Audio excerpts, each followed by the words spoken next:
Hi ಎಲ್ಲರಿಗೂ, ಹೇಗಿದ್ದೀರಾ? ಚೆನ್ನಾಗಿದ್ದೀರಾ? ಇವತ್ತೇನು ಕೆಲಸ ಅಂದರೆ ಇವತ್ತು ನಾವು ಕಾರ್ ಕವರ್ ಹಾಕ್ಸೋಣ, ಸೀಟ್ ಕವರ್ಸ್ ಹಾಕ್ಸೋಣ. ಓಕೆನಾ? ಏನು ಯಪ್ಪ ಯಾವತ್ತು ತೆಲುಗು ಮಾತಾಡೋ ಇವತ್ತು ಕನ್ನಡ ಮಾತಾಡ್ತಾ ಅಂತಾರಲ್ಲ, ಕನ್ನಡ ಮಾತಾಡಬೇಕಪ್ಪ, ಕನ್ನಡನೂ ಕಲಿಬೇಕು, ಇಲ್ಲಾಂದರೆ ಜೀವನ ಹೆಂಗೆ. ಬಂದಿದ್ದಪ್ಪ, ಇಲ್ಲಿ ಜಯನಗರ್ 9th ಬ್ಲಾಕ್ ಹತ್ರ ಒಂದು ಶಾಪ್ ಇತ್ತು ಕಾರ್ ಕವರ್ಸ್ ಹಾಕೋರು. ಬಂದಿದ್ದೀನಿ ಕಾರ್ ಕವರ್ಸ್ ಹಾಕೋಣ ಅಂತ. ಚೆನ್ನಾಗಿದೆ ಇಲ್ಲಿ ಶಾಪು, ವರ್ಕ್ನು ಚೆನ್ನಾಗಿ ಮಾಡ್ತಾರೆ ಅವರು. ನೋಡಿ, ಫುಲ್ಲು ಬಿಚ್ಚಿಬಿಟ್ರು ನೋಡಿ ಕಾರ್ನ. ಮುಂದೆ ಸೀಟ್ ಕವರು, ಹಿಂದೆ ಸೀಟ್ ಕವರ್ ಎಲ್ಲ ಹಾಕ್ತಾರೆ ಅವರು. ಚೆನ್ನಾಗಿದೆ ವರ್ಕ್ಶಾಪು, ವರ್ಕರ್ಸು ಚೆನ್ನಾಗೈತ್ರಿ ಇಲ್ಲಿ, ಚೆನ್ನಾಗಿ ಮಾಡ್ತಾರೆ ಇವರು ವರ್ಕ್. ಒಬ್ಬೊಬ್ಬರು ಬರ್ತಾಯಿದ್ರು, ಒಂದೊಂದು ಕೆಲಸ ಮಾಡ್ತಾಯಿದ್ರು ಅವರು. ನೋಡಿ, ಫುಲ್ಲು ಬಿಚ್ಚಿಬಿಟ್ರು ನೋಡಿ ಕಾರ್ನ. ಮಸ್ತಾಗಿದೆ, ಫುಲ್ಲು ಸ್ಪೇಷಿಯಾಗಿದೆಲ್ಲ. ಚೆನ್ನಾಗಿದೆ. ಹಿಂದೆ ನೋಡಿ ಎಷ್ಟು ನೀಟಾಗಿ ಬಿಚ್ಚಿಬಿಟ್ರು ಅವರು. ಹಂಗೆ ಕುತ್ಕೊಂಡೆ 1 hour ಆಯಿತು.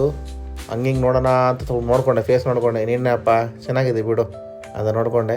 ಕವರ್ಸ್ ಹಾಕ್ಬಿಟ್ರು. ಹಂಗೆ ಡೋರ್ ವೈಸರ್ಸ್ ಹಾಕ್ಸೋಣ ಅಂತ ಹೇಳಿದ್ದೀನಿ. ಡೋರ್ ವೈಸರ್ಸ್ನೂ ಹಾಕ್ಬಿಟ್ರು. ನೋಡಿ ಫೈನಲಿ ಎಷ್ಟು ಚೆನ್ನಾಗಿ ಹಾಕಿದ್ರು ಕಾರ್ ಕವರ್ಸ್. ಚೆನ್ನಾಗಿದೆಯಲ್ಲ, ನನಗಂತೂ ಇಷ್ಟ ಆಗಿದೆ, ಚೆನ್ನಾಗಿದೆ. ನೋಡಿ ಹಿಂದೆ, ನೋಡಿ ಹಿಂದೆನೂ ಚೆನ್ನಾಗಿದೆಯಲ್ಲ.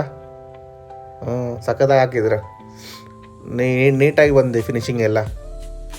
ನೀವೇನು ಆಗಬೇಕಂದ್ರೆ ಜಯನಗರ್ 9th ಬ್ಲಾಕ್ ಹತ್ರ ಬನ್ನಿ, ಚೆನ್ನಾಗಿದೆ ಇಲ್ಲಿ. ಓಕೆನಾ? ನೆಕ್ಸ್ಟ್ ವಿಡಿಯೋ ಸಿಗೋಣ, ಬಾಯ್.